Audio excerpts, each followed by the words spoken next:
அனில் சௌஹான் ஒருத்தர் வந்து இன்னைக்கு என்னது ஜாயிண்ட் சிடிஎஸ்ஆ போட்டிருக்காங்க, கமாண்டர் ஆஃப் டிஃபென்ஸ் சர்வீஸா போட்டிருக்காங்க. அவர் ஒன்றும் பெரிய ஒரு இது கிடையாது. He was Brad from retirement. அப்போ ரிட்டையர் ஆகி போய் ஒரு மனிதரை போயிட்டு பிடிச்சிட்டு வந்து இங்க கொண்டு வந்து உட்கார வச்சு அவரை வந்து நீங்க வந்து இப்போ மறுபடியும் ஒரு பாஸா வந்து பண்ணியிருக்கீங்க. அவருக்கு என்ன மனநிலை இருக்கும் ஒண்ணு.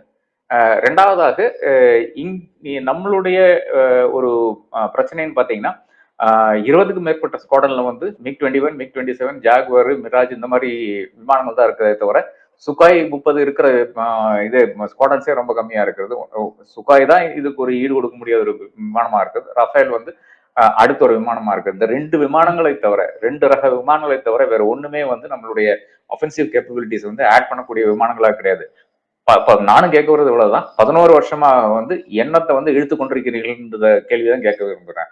11 வருஷமா உங்களுக்கு யூபிஏ நம்ம வந்து அது சரமாரி திட்டிடலாங்க. 10 வருஷம் யூபிஏ இருந்து 10 வருஷம் யூபிஏ உண்மை பண்ணலான்றது எல்லாம் நல்லா திட்டி தீர்த்திடலாம். 11 வருஷமாக நீங்க என்னத்தை வந்து செய்து கொண்டிருந்தீர்கள் அந்த கேள்வி எழுப்ப வேணுமா வேண்டாமா? அப்ப அது கூட செய்யாமல் வந்து ஒரு சர்க்கார் இங்க இருக்கிறது, கச்சா முச்சான்னு வந்து செலவு செஞ்சு கொண்டிருக்கிறது. ஏதோ ஷாப்பிங் ஸ்ப்ரீல போயிட்டு நீங்க வந்து இது வாங்கி கொண்டிருக்கிறீர்கள், வெப்பன்ஸ் வாங்கி கொண்டிருக்கிறீர்கள். இதெல்லாம் தான் பிரச்சனை. என்னை பொறுத்தவரை இதெல்லாம் தான் பிரச்சனை. ஒரு தொலைநோக்கு பார்வைன்றது கிடையவே கிடையாது. ஒரு இடத்துலயும் வந்து கிடையவே கிடையாது. 11 வருஷமா 15 வருஷம் ஆட்சி இதுல வந்து உட்கார்ந்து ஆட்சி பீடத்துல வந்து மக்கள் வந்து தேர்ந்தெடுத்து உட்கார வச்சிருக்கிறார்கள். 2014 தெளிவாக தெரிகிறது.